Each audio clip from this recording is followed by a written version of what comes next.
بسم اللہ والحمد للہ والصلاة والسلام علی رسول اللہ وعلی آلہ وصحبہ ومن والاه. رب اشرح لی صدری ویسر لی امری واحلل عقدۃ من لسانی یفقہوا قولی. اللہم انفعنا بما علمتنا وعلمنا ما ينفعنا وزدنا علما آمین یا رب العالمین. ہم جس باب کا مطالعہ کر رہے ہیں اس کا عنوان ہے حق الزوج علی المرأة،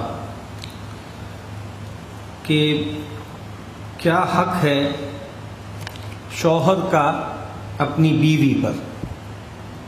اس میں ہم نے تقریباً ساری روایتوں کا مطالعہ کر لیا تھا. ایک جامع روایت ہے، وہ انشاءاللہ آج اس کا ہم مطالعہ کریں گے. سیدنا عبداللہ ابن عمر رضی اللہ تعالی عنہما اس کے راوی ہیں. اور جیسے بہت سی روایتیں ایسی ہوتی ہیں کہ جو ایک خاص معنوں میں پورے دین کا خلاصہ بیان کر دیتی ہیں. اگر ہم اس روایت کو سمجھ لیں، اپنی گرفت میں لے لیں، تو وہ گویا ہمارے لیے مکتفی ہے، وہ ہماری کفایت کے لیے، اس کے بعد کسی اور چیز کی ضرورت نہیں ہے. تو آج جو ہم روایت پڑھنے جا رہے ہیں وہ بھی ایسی ہی جامع روایت ہے کہ نبی اکرم صلی اللہ علیہ وسلم نے فرمایا کلکم راع وکلکم مسئول عن رعیتہ.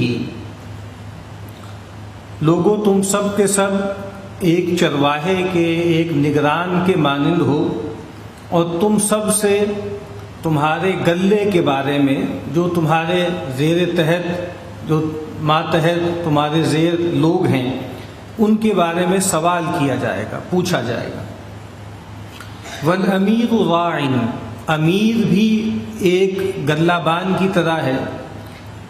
والرجل راع علی اہل بیتہ، اور ہر شخص نگران ہے، چرواہا ہے اپنے گھر والوں پر. والمرأة راعۃ علی بیت زوجها وولدہ، اور عورت نگران ہے اپنے شوہر کے گھر کی اور اس کی اولاد کی. پھر فرمایا فَكُلُّكُمْ رَاعٍ، پس تم سب کے سب نگران ہو، چرواہے کی طرح ہو، کیئر ٹیکر ہو. وَكُلُّكُمْ مَسْئُولٌ عَنْ رَعِيَّتِهِ، اور تم میں سے ہر ایک سے سوال کیا جائے گا اس کی رعیت کی بابت. تو جیسے میں نے عرض کیا کہ بہت ہی جامع روایت ہے، اور نبی اکرم صلی اللہ علیہ وسلم نے اس میں چند ذمہ داریوں کا بطور مثال تذکرہ کیا. یہ کوئی ایگزاسٹو لسٹ نہیں ہے کہ سب میں ساری چیزیں اس میں آ گئی ہوں، ساری ذمہ داریاں اس میں بیان ہو گئی ہوں، لیکن ایک اسپیکٹرم بیان کر دیا گیا. اور اس روایت میں تو نہیں ہے، لیکن یہ متفق علیہ روایت ہے. بخاری، مسلم، ترمذی اور کئی کتابوں میں روایت آئی ہے. اور اکثر روایتوں میں یہ الفاظ بھی ہیں کہ وَالْعَبْدُ رَاعٍ فِي مَالِ سَيِّدِهِ، یا کچھ روایتوں میں خادم کے الفاظ ہیں، یعنی غلام اپنے مالک کے مال پر نگران ہے. یا دوسری روایت میں ہے کہ خادم اپنے مالک یا اپنا جو اس کا باس ہے اس کے مال پر انچارج ہے. تو ایک امیر سے لے کے، امیر جس کو دوسری روایت میں فرمایا امام، امیر سے مراد جو ہے وہ امام ہے، اور امام سے مراد امامت کبریٰ ہے، خلیفۃ المسلمین، جو مسلمانوں کا حکمران ہے. ایک اینڈ پہ اس کو لے لیا جو بہرحال دنیاوی اعتبار سے سب سے اونچے مرتبے پر ہوتا ہے پولیٹیکلی، اور اس کے بعد پھر ایک دوسرے اسپیکٹرم پر خادم کا، یا نبی اکرم صلی اللہ علیہ وسلم کے عہد میں چونکہ غلامی کا ادارہ بھی موجود تھا تو غلام کا تذکرہ کیا جا رہا ہے. تو وہ غلام جس کے بارے میں خیال یہ کیا جاتا ہے کہ وہ کوئی آٹونمس بینگ نہیں ہے، وہ اپنی کوئی انڈیپینڈنٹ ایجنسی نہیں رکھتا، اس کا تذکرہ کر دیا. تو ایک حکمران سے لے کے ایک غلام تک، اور باقی تمام جو لوگ ہیں، تمام مناصب ہیں، وہ اس کے درمیان آ جاتے ہیں. تو پہلی بات یہ فرمائی کہ تم سب کے سب نگران ہو. راعی الغنم کہتے ہیں بکریاں چرانے والا، چرواہا. اور راعی کے اندر جو بنیادی بات کیا ہے کہ اس کے اندر دو چیزیں پائی جاتی ہیں، ایک حفاظت اور ایک امانت. جو راعی الغنم ہوتا ہے وہ دو ذمہ داریاں اس کی بنیادی ہوتی ہیں، ایک تو حفاظت کرنا جو غلہ ہے اس کی حفاظت کرنا، اور دوسری بات یہ ہے کہ امانت، جس کی بکریاں وہ چرا رہا ہے اس میں خیانت نہ کرے۔ ہو سکتا ہے آرام سے لوگوں کو دودھ بیچنا شروع کر دے بکریوں کا، یا اور کوئی معاملہ کر لے، کوئی بکری جو ہے اس کو کہیں بیچ دے اور اس کے بارے میں یہ بات کہہ دے کہ بھائی کوئی بھیڑیا آ کے اچک کے لے گیا، اس کو کھا گیا۔ اسی طرح کا مشہور واقعہ ہے نا کہ ایک جگہ پر ایک چرواہا تھا، اور اس سے کسی نے کہا کہ بھائی کوئی مسافر گزر رہے تھے کہ بھائی ہمیں جو ہے اس کا دودھ دے دو، ہمیں بہت ضرورت ہے۔ تو کہا کہ بھائی میں تو ان کا مالک نہیں ہوں، میں تو ایک نگران کے طور پہ ان کو چرا رہا ہوں۔ تو انہوں نے کہا کہ بھائی کون دیکھ رہا ہے اس وقت، مالک تو تمہارا یہاں موجود نہیں ہے، تم تو فزیکلی بہت دور ہو۔ تو اس چرواہے نے ایک جملہ کہا، اس نے کہا این اللہ، اللہ کدھر ہے؟ مالک تو نہیں دیکھ رہا میرا، لیکن اللہ تو دیکھ رہا ہے نا، اس کی سرویلنس تو کبھی ختم نہیں ہوتی، اس کی نگرانی تو کبھی نہیں ہٹتی۔ تو حفاظت اور امانت، اور یہ جو ظاہری بات ہے بکریاں چرانا ہے، یہ اس لحاظ سے بڑا غیر معمولی کام ہے کہ نبی اکرم صلی اللہ علیہ وسلم نے فرمایا، صحیح بخاری کی روایت ہے، ما بعث اللہ نبیا الا رعى الغنم، اللہ تعالیٰ نے کسی نبی کو مبعوث نہیں کیا مگر اس نے بکریاں چرائی ہیں۔ تو صحابہ کرام نے عرض کی، اللہ کے نبی آپ نے بھی؟ تو کہا کہ نعم۔ آپ نے کہا کنت ارعاها علی اہل مکہ بقراریط، کہ میں اہل مکہ کے لیے ان کی بکریوں کو چند قراریط، اگر ہم محاورے میں کہیں تو چند ٹکوں کے عوض میں ان کی بکریاں چرایا کرتا تھا۔ اور محدثین نے اس کی وضاحت کی ہے کہ بھئی کیا سبب ہے تمام انبیاء کے بارے میں یہ کہنا کہ انہوں نے کسی نہ کسی زندگی کے مرحلے میں بکریاں چرائی ہیں۔ اس کا سبب یہی ہے کہ جس طریقے سے بکریاں ہوتی ہیں، ظاہری بات ہے وہ نازک مخلوق ہیں، ان پہ سختی درستی کام نہیں کرتی، اسی لیے اللہ کے نبی نے فرمایا کہ وہ لوگ کہ جو بکریاں چراتے ہیں وہ نرم دل ہوتے ہیں، اور وہ لوگ کہ جو اونٹوں کو چراتے ہیں وہ سخت دل ہوتے ہیں۔ اونٹ ایک سخت جانور ہے، روڈ جانور ہے، اس کو جو ہے اس کی نگرانی کرنے کے لیے سختی کرنی پڑتی ہے۔ تو ظاہری بات ہے جو ان کو ٹہلانے والے ہیں، جو ان کی نگرانی کرنے والے ہیں، ان کے اندر وہ درستی ان کے مزاج میں آ جاتی ہے۔ اور بھیڑ بکریاں جو ہوتی ہیں وہ نازک جانور ہیں، ان کے ساتھ سختی نہیں چلتی، ان کو پیار سے محبت سے معاملہ ان کے ساتھ کرنا پڑتا ہے۔ تو نبی بھی گویا اپنی امت کے لیے چرواہا ہوتا ہے، اور بہت محبت سے بہت تعلق کے ساتھ وہ اپنی امت کو گویا منزل مقصود تک پہنچاتا ہے۔ تو یہاں پر بھی یہ لفظ آیا ہے کہ تم سارے کے سارے چرواہوں کی مانند ہو، سارے کے سارے غلہ بان ہو، اور تم میں سے ہر ایک کے تحت کچھ بھیڑیں ہیں، کچھ بکریاں۔ اور آگے جو تفصیل بیان کی ہے، اگر کوئی شخص ابھی ڈیپینڈنٹ ہے، وہ بیٹا ہے یا بیٹی ہے اور گھر کا انچارج نہیں ہے، نہ وہ مال کماتا ہے، کچھ بھی نہیں ہے اس کے پاس، لیکن وہ بھی کم از کم ایک چیز کا نگران تو ہے، اور وہ چیز کیا ہے؟ وہ اس کی اپنی ذات ہے، وہ اس کا اپنا جسم ہے، وہ اس کا اپنا وجود ہے۔ تو ظاہری بات ہے کہ اس کی بصارت ہے، اس کی سماعت ہے، اس کا کھانے کی جو ہے وہ صلاحیت ہے، چلنے کی، پکڑنے کی، ان سب کے اوپر وہ مسئول ہے، چاہے وہ کسی اور پر انچارج نہ ہو۔ اس لحاظ سے یہ روایت بہت اہم ہے، اور جس طرح میں نے عرض کیا کہ اس میں پورا اسپیکٹرم بیان ہو گیا ہے۔ عام طور پر ہم جو ہے جب سیاسی بحثیں کرتے ہیں، سیاسی تجزیے کرتے ہیں، تو بہت طول طویل گفتگو کرتے ہیں، فلاں حکمران یہ نہیں کر رہا، فلاں حکمران یہ نہیں کر رہا۔ سوال یہ پیدا ہوتا ہے کہ ہمیں اللہ تعالیٰ نے جس چیز پر حاکمیت عطا کی ہے اس میں ہم اللہ کی ذمہ داریاں ادا کر رہے ہیں۔ بہت پہلے ہمارے لڑکپن میں ایک کتاب بہت مشہور ہوئی تھی، 7 habits of influential people, Stephen Covey کی کتاب۔ تو اس میں ایک اچھا تصور اس نے پیش کیا تھا کہ دیکھیں 2 دائرے ہوتے ہیں ہر انسان کے۔ ایک دائرہ اس نے کہا ہے کہ ایک سرکل آف کنسرن ہوتا ہے ہر آدمی کا، اور ایک سرکل آف انفلوئنس ہوتا ہے اس کا۔ تو سرکل آف کنسرن تو ہمارا بہت بڑا ہے، ہمارا محلہ ہے، ہمارا شہر ہے، ہمارا ملک ہے، پوری امت ہے، بلکہ پورا گلوب ہے۔ کہیں پر بھی ظلم ہو رہا ہو، کہیں پر بھی زیادتی ہو رہی ہو، کہیں پر بھی انریسٹ ہو، تو ہمیں اس کو فیل کرنا چاہیے۔ رسول اللہ صلی اللہ علیہ وسلم نے اہل ایمان کے بارے میں کہا ہے کہ مثل المؤمنین فی توادہم وتراحمہم وتعاطفہم کمثل الجسد، کہ اہل ایمان تو آپس کی محبت، الفت اور لطف و کرم میں ایک جسد کی مانند ہے۔ تو کنسرن کا دائرہ ہمارا بہت بڑا ہو سکتا ہے اور وہ ہونا بھی چاہیے، لیکن ایک دائرہ ہے ہمارا انفلوئنس کا، جہاں ہم کچھ کنٹریبیوٹ کر سکتے ہیں، جہاں ہم کوئی ویلیو ایڈیشن کر سکتے ہیں، جہاں ہم کوئی خدمت کر سکتے ہیں، اس پر ہمیں زیادہ فوکس کرنا چاہیے عملی زندگی کے لیے۔ اور بڑا اچھا ایک جملہ بہت مشہور ہے، امریکن ایک تھیولوجین ہے رین ہولڈ نائبور، اس کا ایک جملہ بہت مشہور ہے، جگہ جگہ اس کے پوسٹر بھی لگے ہوتے ہیں۔ انہوں نے کہا کہ God grant me the serenity to accept the things I can not change, اے اللہ تو مجھے وہ اطمینان، وہ سکینت دے دے کہ ان چیزوں کے بارے میں جن کو میں تبدیل نہیں کر سکتا۔ بہت سی چیزیں ہیں جو ہم تبدیل نہیں کر سکتے، ہر وقت اس کے بارے میں کوڑتے رہنا، ہر وقت اس کے بارے میں جو ہے خلجان کا شکار رہنا آدمی کو خراب کرتا۔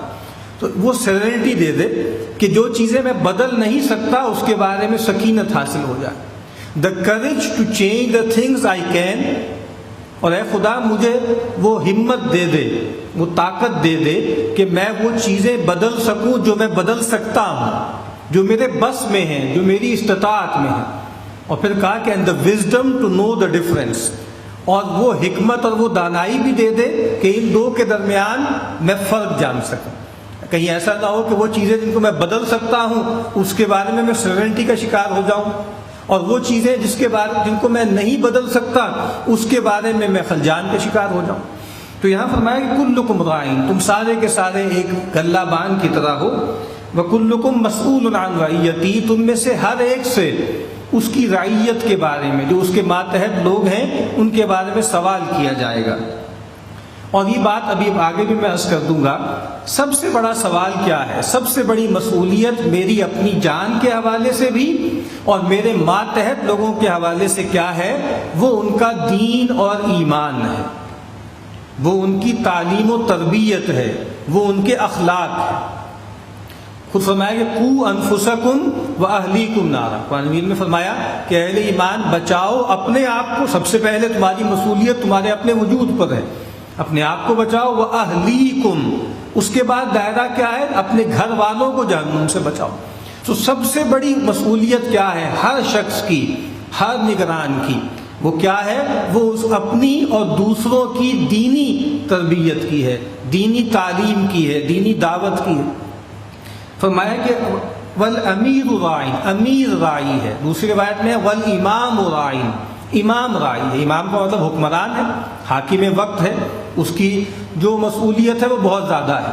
اس طرح آپ کو دیکھیں نا، جتنا آپ اونچے چلتے جائیں، آپ اپنے گھر کی چھت پہ کھڑے ہو جائیں تو آپ کا ویژن، اس کا دائرہ بڑھ جائے گا، اور آپ اوپر چلے جائیں، شملہ پہاڑی پہ چڑھ جائیں تو آپ کا دائرہ اور بڑھ جائے گا، اور اوپر چلے جائیں، مری کی کسی پہاڑی پہ چڑھ جائیں تو اب آپ کا ویژن اور بڑھ جائے گا، اور آپ جو ہے ماؤنٹ ایوریسٹ پہ اوپر چڑھ جائیں تو اب آپ کا ویژن غیر معمولی ہو جائے گا۔ تو اسی طریقے سے جو آدمی جتنا اونچا ہوتا جاتا ہے منصب میں، عہدے میں، اتنا اس کا سرکل آف انفلوئنس بڑھتا جاتا ہے، اتنی ہی اس کی مسئولیت بڑھتی جاتی ہے۔ اسی لیے یہ بات ہمارے ہاں کہی جاتی ہے نا کہ اسلام میں منصب جو ہے وہ کوئی پھولوں کی سیج نہیں ہوتا، وہ کانٹوں کا بستر ہوتا، کیونکہ اصل میں مسئولیت کا احساس ہوتا۔ تو یہاں پر فرمایا کہ امام اور حکمران مسئول ہے، اور اس میں بھی آگے چونکہ ابواب آئیں گے وہاں تفصیل سے عرض کروں گا۔ بنیادی بات کیا ہے، سب سے بنیادی ذمہ داری حکمران کی کیا ہے، الذین ان مکناہم فی الارض، وہ لوگ کہ جن کو ہم زمین میں تمکن عطا کریں، خلافت عطا کریں، وہ کیا کریں گے؟ کیا وہ سڑکیں بنائیں گے؟ کیا وہ جی ڈی پی جی این پی کی فکر کریں گے؟ کیا وہ اپنے لوگوں کے لائف سٹائل کو انہانس کرنا ان کی ذمہ داری ہے؟ یہ ذمہ داریاں ہیں ان کی؟ نہیں، ان کی ذمہ داری کیا ہے؟ اقاموا الصلاۃ، سب سے پہلی ذمہ داری کیا ہے؟ وہ نماز قائم کرتے ہیں، وآتوا الزکوٰۃ، اور وہ زکوٰۃ کا نظام قائم کرتے ہیں، وامروا بالمعروف، اور وہ نیکی کا حکم دیتے ہیں، ونہوا عن المنکر، اور وہ برائی سے روکتے ہیں۔ یہ ہے ذمہ داری۔ لیکن کبھی آپ گفتگو سن لیجئے، ٹاک شوز میں جو ساری گفتگو ہو رہی ہوتی ہے کہ حکمران ناکام ہو گئے یا کامیاب ہو گئے، اس میں کہیں اس کا بیان ہے؟ اور سیکولر لوگوں کو چھوڑ دیجئے، آپ مذہبی سیاسی پیشواؤں کی گفتگو سن لیں، اس میں کہیں دین کا بیان ہے؟ یعنی وہی ایشوز جو عام ہیں، جو پاپولیرٹی کی ویو پہ آدمی کو سوال کراتے ہیں، اسی کا بیان ہے۔ 2013 کے انتخاب میں اسی طرح وہ حدیث کی میری کلاس ہو رہی تھی، تو اس طرح کی کوئی بات آئی کہ حکمرانوں کی ذمہ داریاں کیا ہیں، تو وہ الیکشن ہونے والا تھا۔ تو ایک ہمارے بزرگ ساتھی ہیں، وہ کہتے ہیں کہ جی مجھے ایک صاحب نے ایک مشہور سیاسی جماعت کا منشور پیش کیا، یا پمفلٹ جو ہوتا ہے، تو کہتے ہیں میں نے وہ سب پڑھ کے دیکھ لیا، اس میں دین کا کوئی تذکرہ نہیں، یعنی سارے تذکرے وہی ہیں، سارے دعوے وہی ہیں جو دعوے ایک سیکولر جماعت کرتی ہے، وہی ایک مذہبی جماعت بھی کرتی۔ تو امام کی، حکمران کی سب سے بڑی ذمہ داری کیا ہے؟ اقامت صلاۃ، ایتاء زکوٰۃ، امر بالمعروف اور نہی عن المنکر، اس کا نظام قائم کرنا۔ اور پھر فرمایا کہ والرجل راع علی اہل بیتہ، اور جو مرد ہے یا جو گھر کا انچارج ہے وہ اپنے اہل بیت پر نگران ہے، گھر میں جو کچھ ہو رہا ہے اس کے بارے میں سوال کیا جائے گا۔ وہ جو ہم روایت پڑھتے ہیں نا کہ من رأى منکم منکرا فلیغیرہ بیدہ، تو آپ ڈنڈے لے کے بازاروں میں نکل جائیں اور توڑ پھوڑ شروع کر دیں، اس سے ذرا ٹھہر جائیے، پہلے ذرا گھر کی فکر کریں۔ جہاں آپ کے پاس طاقت ہے، جہاں آپ کے پاس سلطہ ہے، جہاں آپ کو حکم ہے طاقت سے روکنے کا، وہ آپ کا سرکل آف انفلوئنس ہے۔